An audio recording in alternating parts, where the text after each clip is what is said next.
अस्सलाम वालेकुम स्टूडेंट्स, कैसे हैं आप लोग। अच्छा जी, आज का हमारा टॉपिक है हिब्रिडाइजेशन।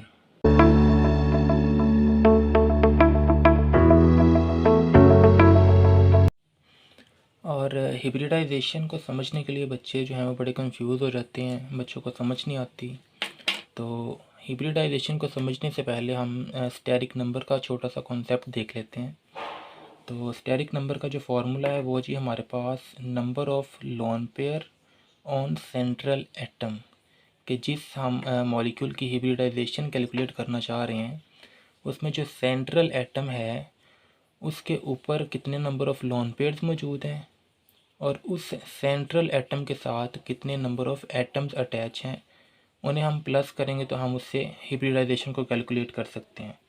मिसाल के तौर पे अगर हमने बात करनी है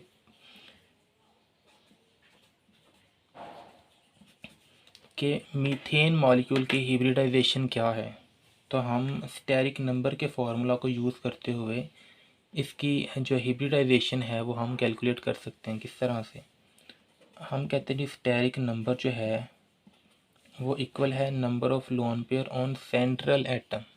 तो यहाँ पे सेंट्रल एटम क्या है हमारे पास, कार्बन। तो कार्बन के ऊपर नंबर ऑफ़ लोन पेयर कितने होते हैं, कोई भी नहीं होता, तो हम यहाँ पे लिख देते हैं 0। 0 plus number of atoms attach, carbon के साथ 4 हाइड्रोजन एटम जो हैं वो अटैच हैं, तो हम यहाँ पे लिख देते हैं 4। तो हमारे पास टोटल वैल्यू कितनी आएगी, 4।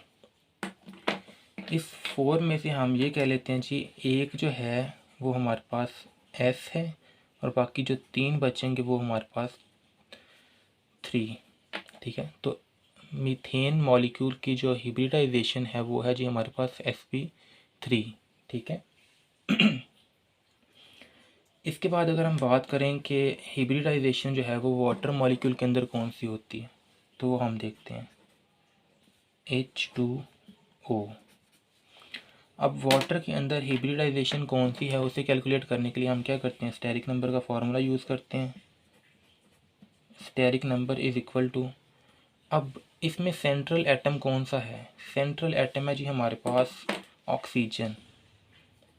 ऑक्सीजन है और ऑक्सीजन के साथ 2 हाइड्रोजन के एटम जो हैं वो अटैच हैं। ठीक है जी। अब हमें पता है जी ऑक्सीजन जो है इसके ऊपर 2 लोन पेयर जो हैं वो मौजूद होते हैं। ठीक है, तो हम यहाँ पे लिखते हैं कि नंबर ऑफ़ लोन पेयर्स कितने हैं ऑक्सीजन के ऊपर, 2 प्लस नंबर ऑफ़ एटम्स कितने अटैच हैं इसके साथ, 1 और 1 2, 2 हाइड्रोजन अटैच होता है, हम यहाँ पे लिख देते हैं 2 नंबर ऑफ़ एटम्स ऑक्सीजन के साथ अटैच हैं। तो 2 प्लस 2 कितना हो जाएगा हमारे पास 4।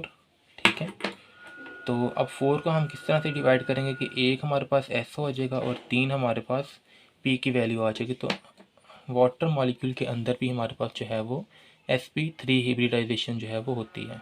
ठीक है, इसके साथ अगर हम एक और एग्जांपल देख लें अमोनिया की, तो अमोनिया के मॉलिक्यूल के अंदर कौन सी हिब्रिडाइजेशन होती है, अब इसका भी हम स्टेरिक नंबर के अकॉर्डिंग देख लेते हैं। तो यहाँ पे हमारे पास सेंट्रल एटम जो है वो कौन सा है, नाइट्रोजन। मैं यहाँ पे लिख देता हूँ जो हमारे पास नाइट्रोजन जो है वो सेंट्रल एटम है और उसके साथ 3 हाइड्रोजन जो हैं वो डायरेक्टली अटैच हैं। और नाइट्रोजन जो मॉलिक्यूल एटम है हमारे पास उसके ऊपर एक लोन पेयर होता है। ठीक है जी। अब स्टेरिक नंबर के अकॉर्डिंग हम देखते हैं नंबर ऑफ़ लोन पेयर्स कितने हैं, नाइट्रोजन के ऊपर 1, हमने लिखते जी 1 इसके ऊपर लोन पेयर है, प्लस नंबर ऑफ़ एटम्स कितने अटैच हैं इसके साथ, 1 2 और 3, तो हम यहाँ पे लिखते थे जी इसके ऊपर 3 number of lone pairs number of atoms हैं। तो टोटल वैल्यू हमारे पास कितनी आ जाएगी, 4। तो इसको अगर हम डिवाइड करेंगे तो हमारे पास क्या वैल्यू आ जाएगी, 1 S में और 3 P के अंदर। ठीक है, तो इसकी भी जो हिब्रिडाइजेशन है हमारे पास वो कौन सी है, sp3 हिब्रिडाइजेशन।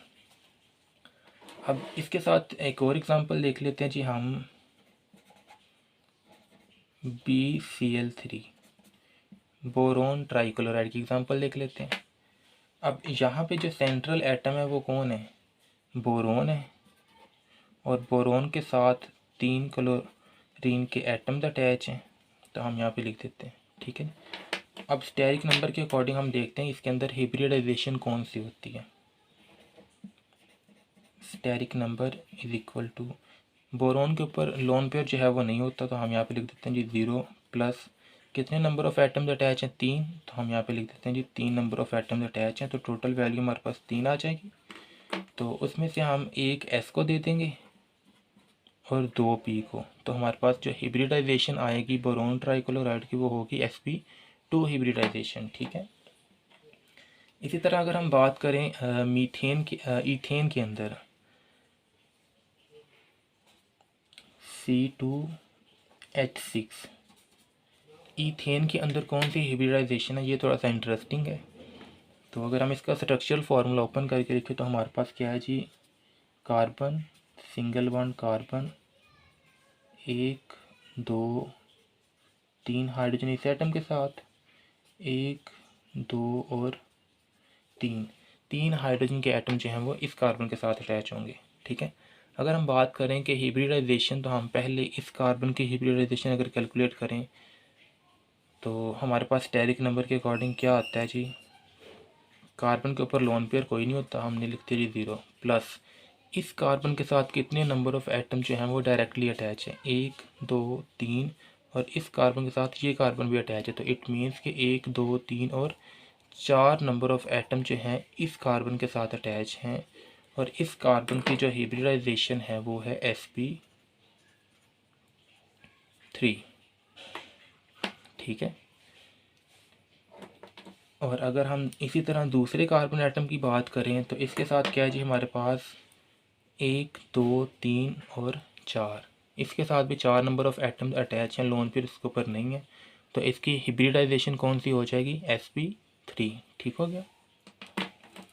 और इसी तरह अगर हम बात कर लें ईथीन की, C2H4 की, तो इसके अंदर कौन सी हिब्रिडाइजेशन होती है, तो स्टेरिक नंबर के अकॉर्डिंग हम देख लेते हैं जी, steric number is equal to, इस कार्बन के ऊपर नंबर ऑफ़ लोन पेयर्स कितने होते हैं, कोई भी नहीं।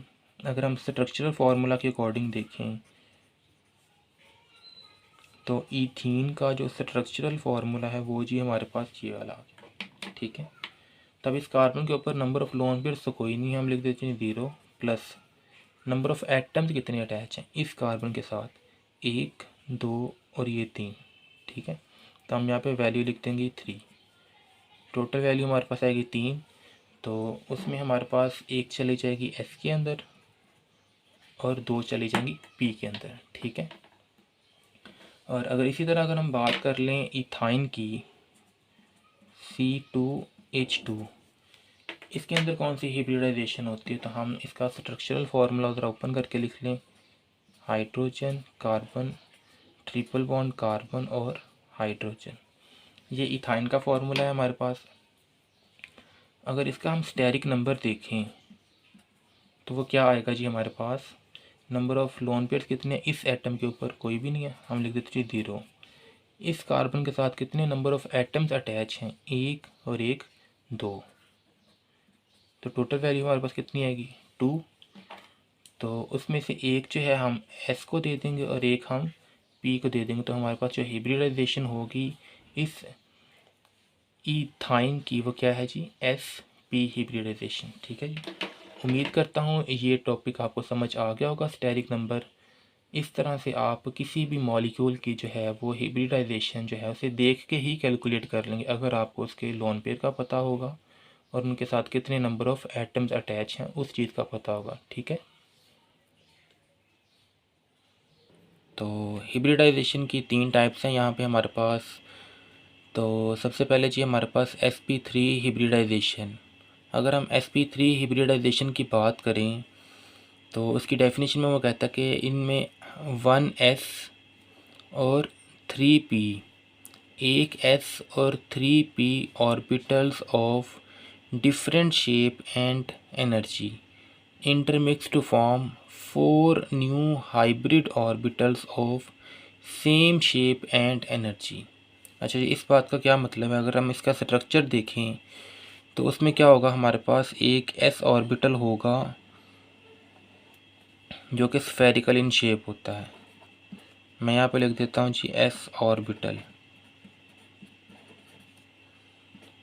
प्लस पी ऑर्बिटल जो कि हमारे पास डंबल शेप का होता है,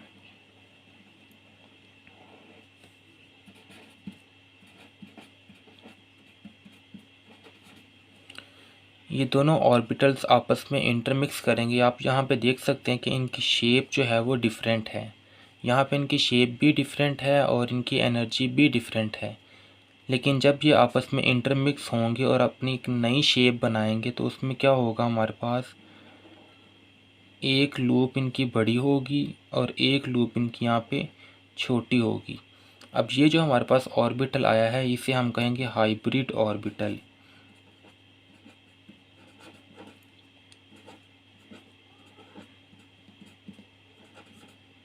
ठीक है जी। अब ये जो ऑर्बिटल है हमारे पास हाइब्रिड ऑर्बिटल, इस तरह के हमारे पास 4 जो हैं वो नए ऑर्बिटल्स बनेंगे sp3 हिब्रिडाइजेशन के अंदर। ठीक है, इनकी शेप भी सेम होगी और इनकी एनर्जी जो है वो भी सेम होगी। ठीक है, तो अगर हम इनकी एग्ज़ाम्पल की बात करें यहाँ पे,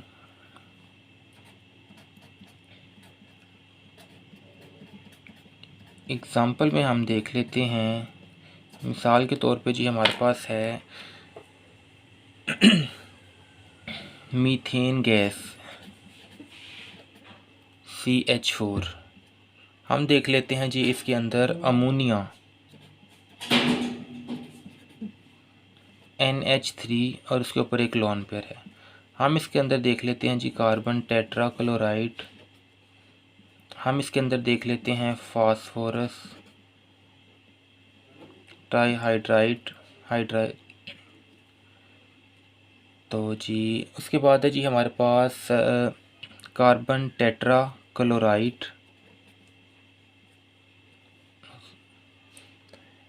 एंड इसके बाद है जी हमारे पास वाटर मॉलिक्यूल H2O जिसके अंदर 2 लोन पेयर है हमारे पास। उसके बाद है जी हमारे पास PCl3 phosphorus trichloride and last one is hydrogen sulphide. ठीक है जी। अब ये हमारे पास इसकी एग्ज़ाम्पल्स हैं, तो वन बाय वन हम इन्हें डिस्कस करते हैं स्ट्रक्चर के साथ और पूरी स्कीम के साथ।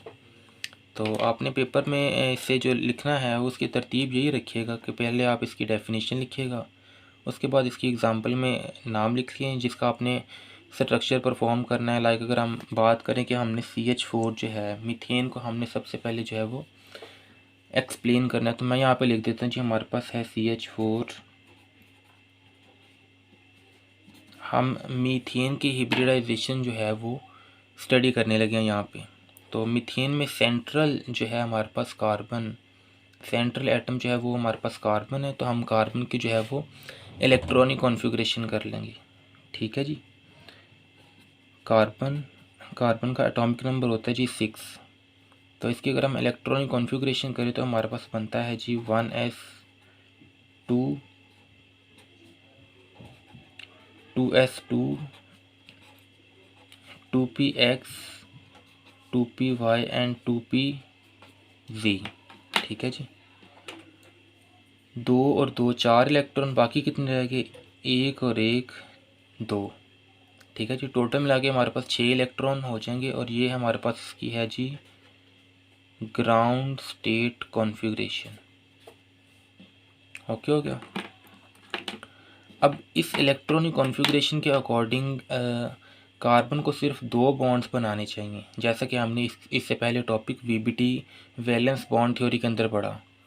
तो कार्बन को जो है वो सिर्फ 2 बॉन्ड्स बनाने चाहिए, लेकिन हम यहाँ पे स्टडी कर रहे हैं कि कार्बन जो है वो 4 बॉन्ड्स बना रहा है। आया कि ये किस तरह से 4 बॉन्ड बना रहा है। ठीक है, तो पहले जब ये 2 बॉन्ड्स अपने बना लेगा हाइड्रोजन के साथ, तो 2 बॉन्ड्स बनने के दौरान जो एनर्जी रिलीज़ होगी वही एनर्जी दोबारा से एब्जॉर्ब करेगा और 2s में से एक इलेक्ट्रॉन जो है वो जंप करके 2pz में एंटर हो जाएगा। ठीक है, तो अब इसकी हम दोबारा से इलेक्ट्रॉनिक कॉन्फ़िगरेशन करते हैं। Carbon 6 1s2 2s 2px 2py and 2pz। ठीक है जी। इसके अंदर और इसके अंदर पहले ही अनपेयर्ड इलेक्ट्रॉन्स मौजूद थे। एक इलेक्ट्रॉन जो है वो यहाँ से जंप करके इसके अंदर आ गया। अब हमारे पास टोटल जो है वो अनपेयर्ड इलेक्ट्रॉन हैं 1 2 3 और 4 हमारे पास जो है वो टोटल अनपेयर्ड इलेक्ट्रॉन जो हैं वो मौजूद हैं। अब हम इसकी लिख लेते हैं जी हिब्रिडाइजेशन स्टेट इलेक्ट्रॉनिक कॉन्फ़िगरेशन।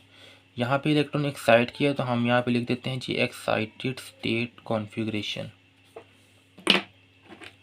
इसके बाद आता है जी हमारे पास हिब्रिडाइजेशन स्टेट कॉन्फ़िगरेशन। तो उसमें हम क्या करेंगे 1s2 2s 2px 2py and 2pz।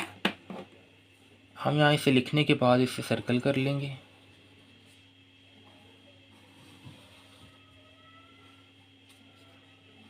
ठीक है जी, इस तरह से करके। अब हमने डेफिनेशन में कहा था कि 1s और 3p ऑर्बिटल जो हैं वो आपस में इंटरमिक्स होंगे। ये 1s और ये 3p ऑर्बिटल जो हैं 2px 2py और 2pz ये आपस में इंटरमिक्स होंगे और हमारे पास जो फॉर्म बनेगी वो होगी sp3, जिसमें एक s होगा और 3p होंगे। अब जब ये आपस में इंटरमिक्स हो जाएंगे तो जो नए हाइब्रिड ऑर्बिटल्स बनेंगे उनकी एनर्जी और शेप जो है वो क्या होगी, सेम होगी। तो हम इनके नीचे लिख देते हैं कि ये जो ऑर्बिटल है ये भी हमारे पास sp3 हिब्रिडाइज्ड है, ये भी sp3 हिब्रिडाइज्ड है, ये भी sp3 हिब्रिडाइज्ड है और ये भी जो है हमारे पास sp3 हिब्रिडाइज्ड है। ओके होगा यहाँ तक।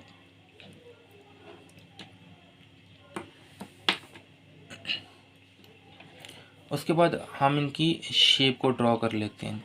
कार्बन जो है जब हाइड्रोजन 4 हाइड्रोजन के साथ बॉन्ड फॉर्मेशन करता है तो उसकी शेप किस तरह से जो है वो बनती है।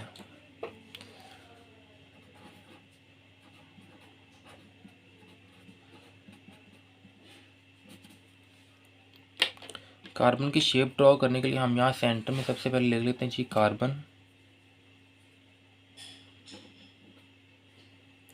एटम। और कार्बन जो है वो 4 हाइब्रिड ऑर्बिटल्स आपस में अरेंज करेगा इर्द गिर्द। तो वो क्या होगा जी हमारे पास 1 2 एंड 3। ये 3 ऑर्बिटल जो हैं ये एक दूसरे के बिल्कुल सामने होंगे। अगर मैं यहाँ पे बनाने की कोशिश करूँ तो हमारे पास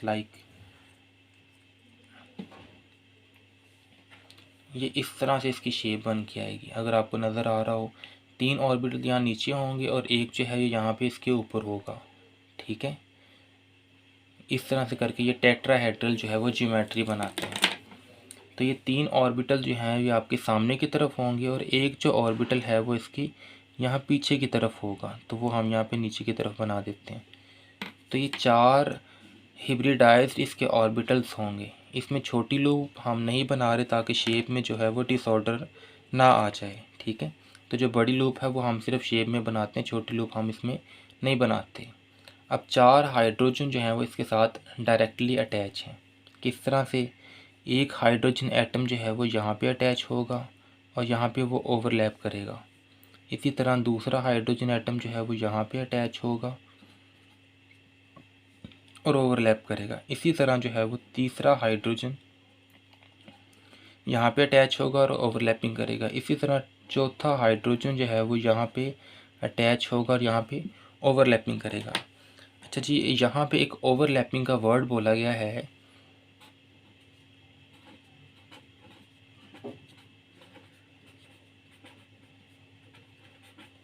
आया कि ये ओवरलैपिंग होती क्या है। तो ओवरलैपिंग का छोटा सा कॉन्सेप्ट मैं आपको बताता चलूँ कि कार्बन के जो इलेक्ट्रॉन्स रिवॉल्व कर रहे हैं और हाइड्रोजन के शेल में जो इलेक्ट्रॉन्स रिवॉल्व कर रहे हैं, अगर उनकी स्पिन जो है वो सेम आए, लाइक किस तरह से, अगर ये हाइड्रोजन का इलेक्ट्रॉन मूव कर रहा है प्लस ये कार्बन का इलेक्ट्रॉन जो है वो मूव कर रहा है, अगर तो उनकी क्रस्ट मिले और ट्रफ मिले। ठीक है जी, यानी कि उनकी जो वेव बन रही है वो कंस्ट्रक्टिव वेव बनाए मिलने के बाद, अगर इन्हें हम कंबाइन करें तो इनका जो एम्पलीट्यूड है वो बढ़ जाएगा पहले की निस्बत।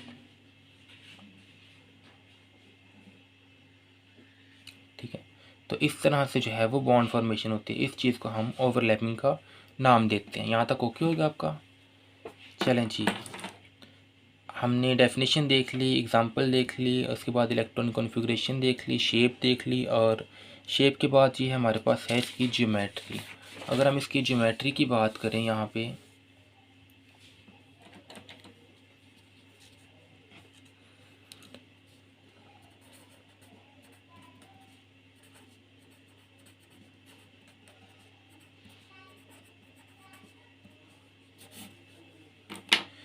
तो मीथेन गैस जो है उसकी जो ज्योमेट्री है वो हमारे पास होती है टेट्राहेड्रल।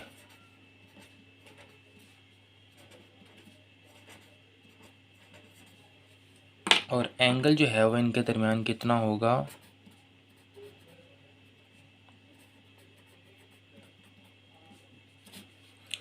एंगल जो है वो इनके दरमियान होगा 109.5 डिग्री का। ठीक है जी। अब यहाँ तक जो है हमारे पास मीथेन की हिब्रिडाइजेशन जो है वो कवर हो चुकी है। अगर आप पेपर में इतना लिख देंगे तो आपके लिए इनफ हो जाएगा। ठीक है जी। उसके बाद हम बात कर लेते हैं कार्बन से ही रिलेटेड कार्बन टेट्राक्लोराइड। अगर हम कार्बन टेट्राक्लोराइड की एग्जांपल को कोट करें यहाँ पे,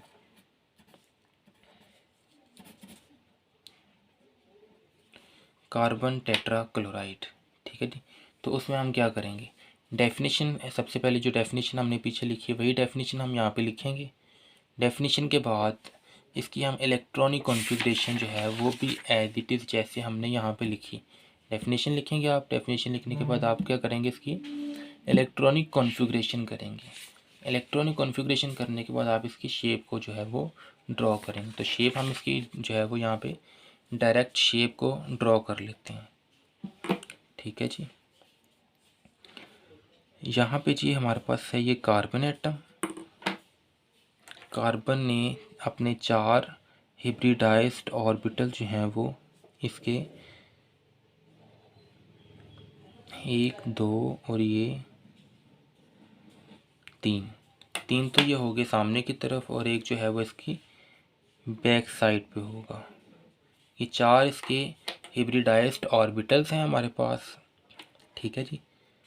और उसके बाद क्लोरीन जो है वो, क्लोरीन का जो 2pz ऑर्बिटल है जिसके अंदर एक इलेक्ट्रॉन जो है वो मौजूद है, सॉरी 3pz जो है उसमें एक इलेक्ट्रॉन जो मौजूद है, तो वो 2pz ऑर्बिटल जो डंबल शेप है वो इसके साथ यहाँ से इस तरह से ओवरलैप करेगा।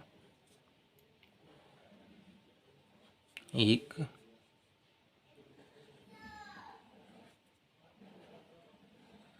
2, 3 और 4, यहाँ से ये आपस में ओवरलैपिंग करेंगे। ठीक है जी। तो हम यहाँ पे बता देते हैं कि ये जो ऑर्बिटल है ये भी sp3 है, ये भी sp3 है, ये भी sp3 है और ये भी sp3 है। ठीक है। लाइक जैसे हमने पहले मीथेन के अंदर बात की है, तो यहाँ पे भी हमारे पास ये जो ऑर्बिटल्स हैं ये भी sp3, sp3, sp3 और ये sp3, तीनों चारों जो हैं वो sp3 ऑर्बिटल्स हैं। ठीक है। ये हमारे पास इसकी जो है वो शेप ड्रॉ हो गई है। ठीक है। यहाँ पे हम लिख देते हैं जी PV, PV, PV and PV। ये किसका है जी? हमारे पास ये क्लोरीन एटम का PV ऑर्बिटल है जो कि कार्बन के साथ बॉन्डिंग में हिस्सा ले रहे हैं। यहाँ तक ओके हो गया। शेप के बाद अगर हम बात करें इसकी ज्योमेट्री की, तो इसकी जो ज्योमेट्री होगी हमारे पास बच्चे,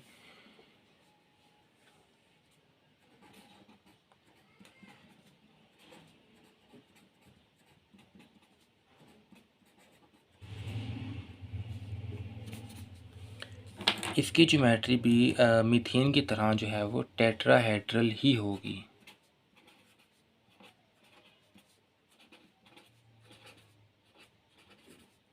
और इसका जो एंगल है वो होगा हमारे पास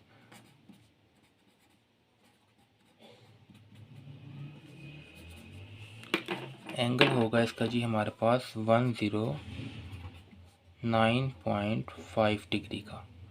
ठीक है, हमारे पास हो गया जी, हमने मीथेन की हिब्रिडाइजेशन को एक्सप्लेन किया। उसके बाद हमने कार्बन टेट्राक्लोराइड की हिब्रिडाइजेशन को जो है वो एक्सप्लेन कर दी है। उसके बाद आता है जी हमारे पास, अगर हम बात कर लें जी अमोनिया की बात कर लें कि अमोनिया के अंदर जो है वो किस तरह से हिब्रिडाइजेशन जो है वो होती है।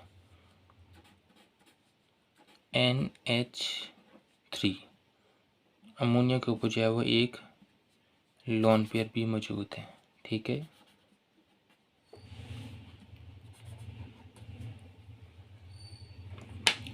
अब अमोनिया के अंदर जो है हमारे पास सेंट्रल एटम जो है वो क्या है, हमारे पास नाइट्रोजन। तो हम नाइट्रोजन की जो है वो इलेक्ट्रॉनिक कॉन्फ़िगरेशन कर लेते हैं। नाइट्रोजन का जो है एटॉमिक नंबर कितना होता है, 7। तो हम इसकी इलेक्ट्रॉनिक कॉन्फ़िगरेशन करते हैं। हमारे पास आता है जी 1s2 2s2 2px 2py and 2pz। ठीक है जी, 2 और 2 4 इलेक्ट्रॉन हम इसमें फिल कर चुके हैं। उसके बाद हमारे पास कितने इलेक्ट्रॉन बाकी रहते हैं जो फिल करने हैं हमने, 7 इलेक्ट्रॉन। तो हम क्या करेंगे, 1 2 और 3 इलेक्ट्रॉन जो है वो हम इसके अंदर फिल कर देंगे। तो ये जी हमारे पास इसकी आ जाएगी ग्राउंड स्टेट कॉन्फ़िगरेशन। चूँकि नाइट्रोजन जो है वो 3 बॉन्ड ही बनाता है और 3 इसके अंदर अनपेयर्ड इलेक्ट्रॉन्स मौजूद हैं, तो ये जो है एक्साइटेशन जो है वो नहीं शो करेगा। तो उसके बाद हम इसकी बात कर लेते हैं हिब्रिडाइजेशन स्टेट कॉन्फ़िगरेशन की। तो nitrogen 7 1s2 2s 2px 2py and 2pz। ठीक है जी, 2 इलेक्ट्रॉन इसके अंदर मौजूद हैं, 1 2 और 3। अब ये जो है सारे के सारे जो हैं आपस में इंटरमिक्स होंगे और इंटरमिक्स होने के बाद जो नए ऑर्बिटल्स ड्रॉ करेंगे वो 4 न्यू हाइब्रिड ऑर्बिटल्स होंगे जिनकी शेप और एनर्जी जो है वो सेम होगी। तो हम यहाँ पे लिख देते हैं, हमारे पास ये जो ऑर्बिटल है ये भी क्या होगा, sp3। ये वाला ऑर्बिटल sp3, ये वाला ऑर्बिटल sp3। इसी तरह ये वाला ऑर्बिटल जो है वो sp3 हिब्रिडाइज जो है वो होगा। ठीक है, तो यहाँ पे हम लिख देते हैं कि ये इसकी जो है वो हिब्रिडाइजेशन स्टेट कॉन्फ़िगरेशन है। ओके हो गया यहाँ तक। ठीक है जी, हमने इसकी डेफिनेशन करनी है। पहले डेफिनेशन करने के बाद हम इसकी करेंगे इलेक्ट्रॉनिक कॉन्फ़िगरेशन। इलेक्ट्रॉनिक कॉन्फ़िगरेशन करने के बाद हम इसकी जो है वो शेप को ड्रॉ कर लेते हैं। ठीक है, तो अगर हम इसकी शेप की बात करें यहाँ पे,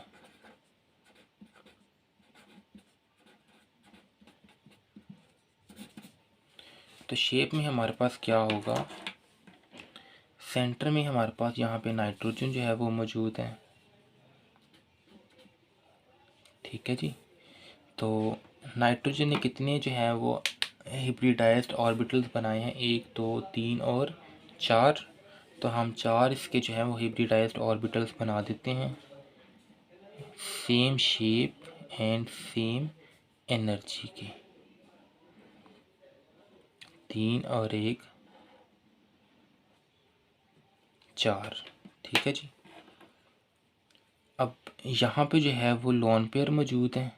लोन पेयर हम किसे कहते हैं, जो कि बॉन्डिंग में हिस्सा ना लें लेकिन एटम के अंदर मौजूद हैं। जैसे कि यहाँ पे हमारे पास 2s आप देख रहे हैं, तो इसके अंदर 2 इलेक्ट्रॉन्स मौजूद हैं जो कि बॉन्डिंग में हिस्सा तो नहीं ले रहे, ठीक है, लेकिन वो एटम के ऊपर मौजूद हैं। तो हम उसे यहाँ पे as it is lone pair की फॉर्म में शो कर देते हैं। ठीक है, अब यहाँ पे अनपेयर इलेक्ट्रॉन मौजूद है, यहाँ पे मौजूद है और यहाँ पे मौजूद है।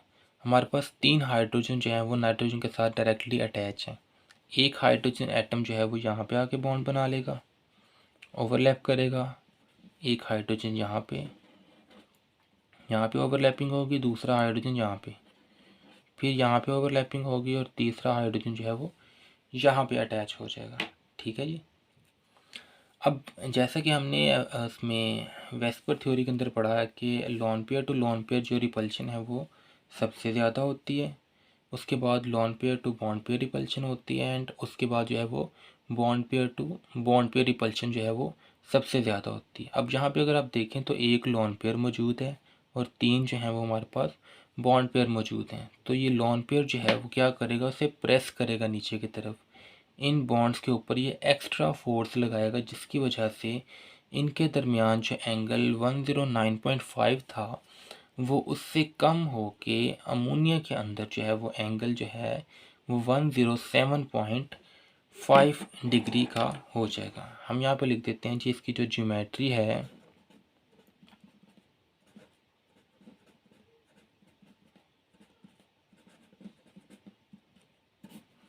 इसकी ज्योमेट्री क्या है जी, हमारे पास ज्योमेट्री इसकी टेट्राहेड्रल ही रहेगी। सॉरी, ज्योमेट्री जो है वो इसकी हो जाएगी पैरामीडल ट्राइगोनल, पैरामीडल 1, 2 और 3। लॉन पेयर को हम ज्योमेट्री के अंदर जो है वो काउंट नहीं करते। ठीक है, तो इसकी जो ज्योमेट्री होगी वो होगी पैरामीडल की शेप। किस तरह से करके, जैसे मैं अगर ये 3 मार्कर्स को आपके सामने यहाँ पे रखूँ, जैसे आपको ये नज़र आ रहे हैं। ठीक है जी, 1, 2, 3 और जो लॉन पेयर है वो यहाँ पे इसके ऊपर की तरफ होगा, 1, 2, 3, और ये मिलके एक पैरामिड की शेप बना रहे हैं, इसलिए हम इसको 1, 2, 3 ट्राइगोनल पैरामिडल का नाम देते हैं। ठीक है जी, तो यहाँ पे हम लिख देते हैं जी इसका नेम ट्राइगोनल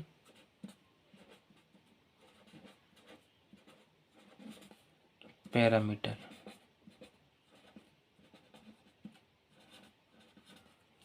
ठीक हो गया। अब अगर हम इसके एंगल की बात करें तो इसका जो एंगल है वो कितना होगा,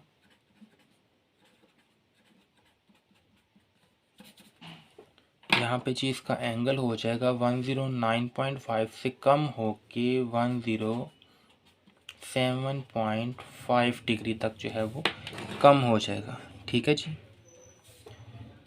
इसके बाद अगर हम बात करें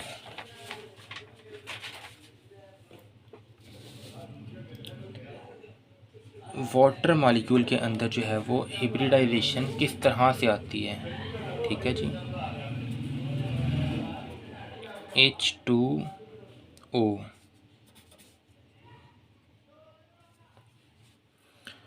अब वाटर के अंदर जो है हमारे पास सेंट्रल एटम जो है वो कौन से वाला है, सेंट्रल एटम यहाँ पे हमारे पास ऑक्सीजन है। तो हम यहाँ पे ऑक्सीजन की जो है वो इलेक्ट्रॉनिक कॉन्फ़िगरेशन जो है वो कर लेते हैं।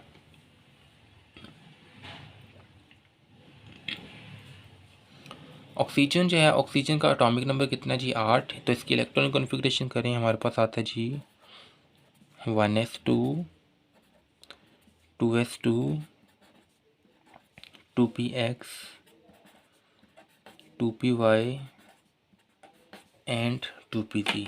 ठीक है जी, 2 और 2, 4 इलेक्ट्रॉन हमने इसके अंदर फिल कर लिए हैं। बाकी कितने रह गए, 4। 1 बाय 1 फिल करेंगे, 1, 2, 3 और फिर 4। ठीक है जी। अब ये जो है हमारे पास इलेक्ट्रॉनिक कॉन्फ़िगरेशन है वो है ग्राउंड स्टेट कॉन्फ़िगरेशन। ठीक हो गया। अब ऑक्सीजन जो है वो यहाँ पे कितने बॉन्ड्स बना रहा है, 1 और 1, 2, 2 हाइड्रोजन के साथ वो डायरेक्टली अटैच है, और 2 ही इसके अंदर अनपेयर्ड इलेक्ट्रॉन्स मौजूद हैं, 2p के अंदर और 2pz के अंदर, इसलिए इसके अंदर भी जो है वो एक्साइटेड स्टेट नहीं आएगी।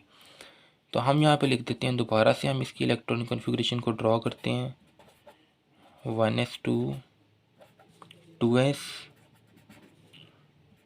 2px, 2py and 2pz। ठीक है जी, इसको हम सर्कल कर लेते हैं।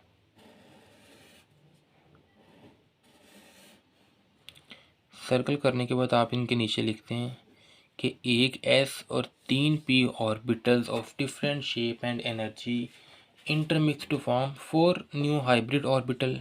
तो हम इसे यहाँ पे नाम देते थे कि ये जो ऑर्बिटल है वो है इंटरमिक्सिंग के बाद ये sp3 बन जाएगा।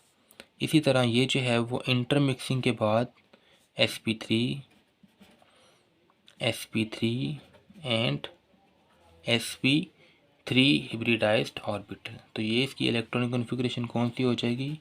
Hybridisation state configuration. ठीक है, डेफिनेशन आपने वही लिखनी जो हमने स्टार्ट में लिखी थी। उसके बाद इलेक्ट्रॉनिक कॉन्फ़िगरेशन, इलेक्ट्रॉनिक कॉन्फ़िगरेशन के बाद हम इसकी जो है वो शेप देख लेते हैं। ठीक है जी,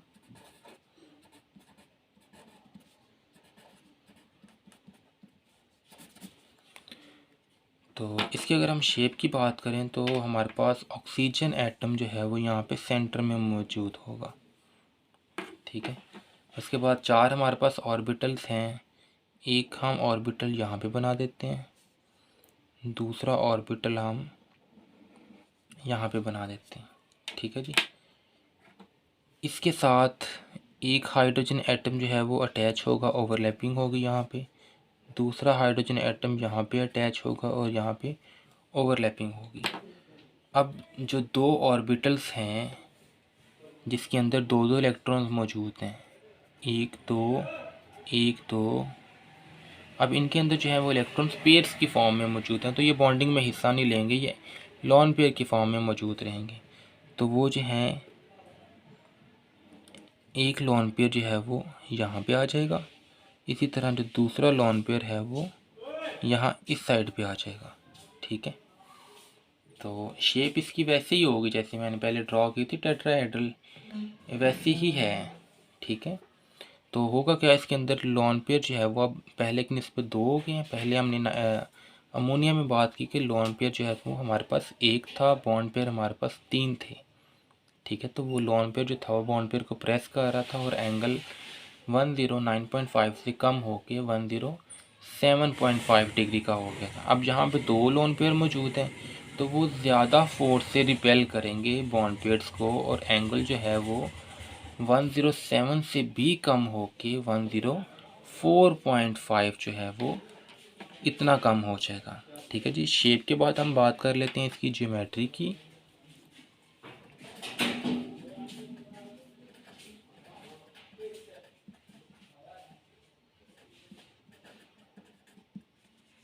अगर हम इसकी ज्योमेट्री की बात करें तो लॉन पेयर को तो चूँकि हम ज्योमेट्री के अंदर काउंट नहीं करते, तो हमारे पास ये जो शेप होगी वो कौन सी होगी? Bent shape.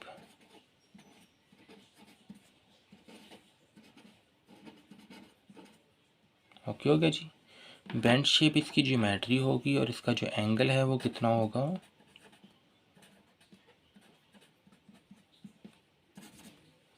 इसका एंगल हमारे पास मज़ीद कम होके हो जाएगा 104.5 डिग्री का। ठीक है जी, हमारे पास इसका एंगल जो है वो मज़ीद कम होके कितना हो जाएगा? 104.5 डिग्री का।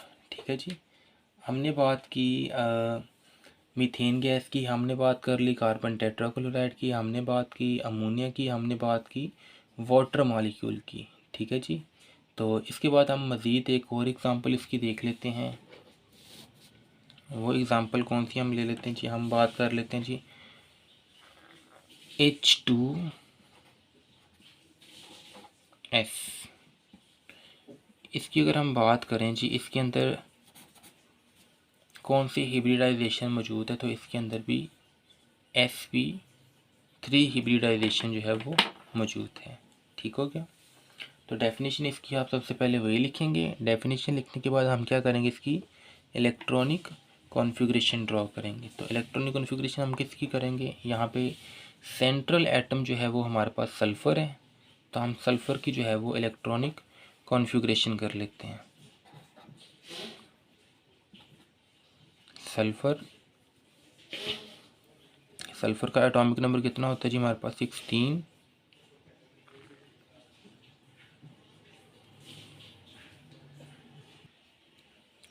अच्छा जी, तो हम बात कर रहे थे सल्फ़र की, तो सल्फ़र की जो है वो एटॉमिक नंबर कितना है? हमारे पास 16। तो इसकी अगर हम इलेक्ट्रॉनिक कॉन्फ़िगरेशन करें तो हमारे पास क्या होगा जी? 1s2 2s2 2p6। अब यहाँ पे हमने 2p6 क्यों लिखा? कि हमारे पास जो इलेक्ट्रॉन्स हैं वो ज़्यादा हैं, तो हम क्या करेंगे, 2p(x), 2p(y), 2p(z) लिखने के बजाय हम 2p लिखने के बाद उसके ऊपर 6 इलेक्ट्रॉन फिल कर देंगे। उसके बाद हमारे पास क्या आ जाएगा, 3s2। उसके बाद 3px, 3py एंड 3pz। अब इसके अंदर हमने कितने इलेक्ट्रॉन फिल करने हैं, 2, 4 और 6। यहाँ तक हमारे पास 10 इलेक्ट्रॉन फिल हो चुके हैं। 10 और 2 12, कितने रह गए बाकी, 4, 1, 2, 3 और 4। हमने 4 इलेक्ट्रॉन जो हैं वो मज़ीद इसके अंदर ऐड कर दिए हैं। ठीक है, अब ये जो हमारे पास इसकी इलेक्ट्रॉनिक कॉन्फ़िगरेशन आई है वो है जी हमारे पास ग्राउंड स्टेट कॉन्फ़िगरेशन। ठीक है जी। अब हम इसकी चूँकि यहाँ पे सल्फ़र जो है वो 2 बॉन्ड्स बना रहा है और 2 अनपेयर्ड इलेक्ट्रॉन जो हैं वो हमारे पास मौजूद हैं, तो इसके अंदर मज़ीद जो है वो एक्साइटेशन, ये आई मीन टू से कि इसके अंदर एक्साइटेशन जो है वो नहीं होगी। तो हम इसकी सेकंड इलेक्ट्रॉनिक कॉन्फ़िगरेशन लिखते हैं अकॉर्डिंग टू हिब्रिडाइजेशन। तो हम यहाँ पे लिख देंगे 1s2, 2s2, 2p6, 3s, 3px, 3py and 3pz। ठीक है जी। इसके अंदर 2 इलेक्ट्रॉन्स मौजूद थे, 2 इलेक्ट्रॉन्स इसके अंदर मौजूद थे, 1 और 1 2। तो हम जानते हैं कि जो हमारे पास हिब्रिडाइजेशन है उसके अंदर सिर्फ वही ऑर्बिटल्स जो हैं वो पार्टिसिपेट करते हैं जो कि वैलेंस शेल में मौजूद होते हैं। तो हमारे पास यहाँ पे वैलेंस शेल कौन सा होगा, थर्ड वाला, 1, 2 और ये 3 वाला। ठीक है जी। तो हमारे पास जो ये थर्ड शेल है वो क्या होगा, बॉन्डिंग में इन्वॉल्व होगा। ठीक है जी। 1s और 3p ऑर्बिटल्स इंटरमिक्स करेंगे तो हमारे पास जो हिब्रिडाइजेशन आएगी वो कौन सी होगी, इसके अंदर sp3, sp3,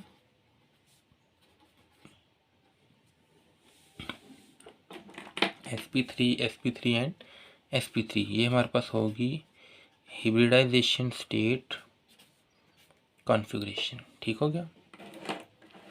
डेफिनेशन आपने वही स्टार्ट वाली लिखनी है। उसके बाद आप क्या करेंगे, इसकी इलेक्ट्रॉनिक कॉन्फ़िगरेशन लिखेंगे। इलेक्ट्रॉनिक कॉन्फ़िगरेशन लिखने के बाद हम इसकी शेप ड्रॉ कर लेते हैं।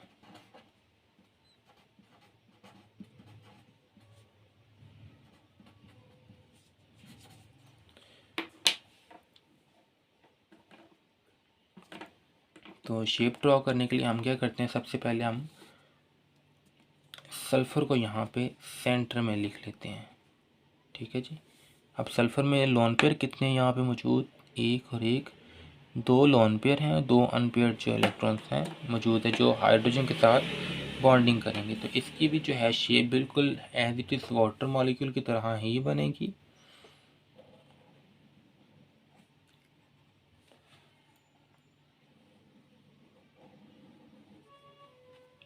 ठीक है जी। 2 जो है हमारे पास ऑर्बिटल्स मौजूद होंगे जो कि जिसके साथ हाइड्रोजन जो है वो बॉन्डिंग में इन्वॉल्व होगा। लाइक अगर हम बात करें, एक हाइड्रोजन एटम यहाँ पे अटैच हो जाएगा और दूसरा हाइड्रोजन एटम जो है वो यहाँ पे ओवरलैपिंग कर लेगा। ठीक है जी। अब 2 जो है हमारे पास ऑर्बिटल्स वो हम यहाँ पे साइड में बना देंगे। ठीक है जी। एक ये लोन पेयर है, एक ये लोन पेयर है। ठीक है जी। अब यहाँ पे देखने में आपको लग रहा होगा कि चूँकि इसकी शेप वाटर के साथ मिलती है तो इसका जो एंगल है वो भी कितना होना चाहिए, 104.5, लेकिन ऐसा नहीं है। इसकी ज्योमेट्री जो है वो हम लिखेंगे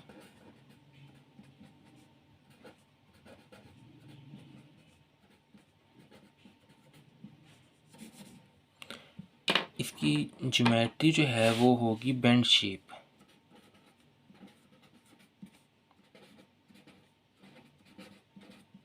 लेकिन इसका जो एंगल होगा वो 104.5 नहीं होगा। वो कितना हो जाएगा, अब अगर हम देखें दोनों में कंपैरिजन करें तो यहाँ पे हमारे पास जो है वो सेकंड शेल जो है वो बॉन्डिंग में इन्वॉल्व है। अब शेल अगर सेकंड है तो उसका जो साइज़ है वो भी स्मॉल होगा, ठीक है, और उसके अंदर जो ऑर्बिटल्स होंगे उनका जो साइज़ है वो भी स्मॉल होगा और रिपल्शन जो है वो इतनी ज़्यादा वो नहीं करेंगे।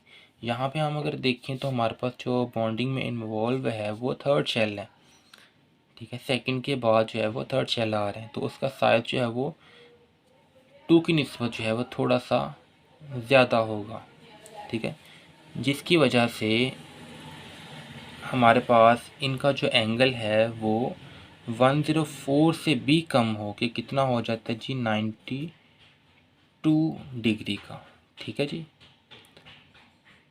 यहाँ तक अगर बच्चों आपको कोई प्रॉब्लम है या कोई क्वेश्चन है आपका तो आप मुझे कमेंट कर सकते हैं और आपको जवाब उसका मिल जाएगा, ठीक है जी। और अगर आप मेरे चैनल पे नए हैं तो मेरे चैनल को लाइक कर दें, सब्सक्राइब कर दें, ताकि मेरी आने वाली जो नई से नई वीडियोस है वो आप तक सबसे पहले पहुंच जाए, ठीक है जी। अल्लाह हाफिज़।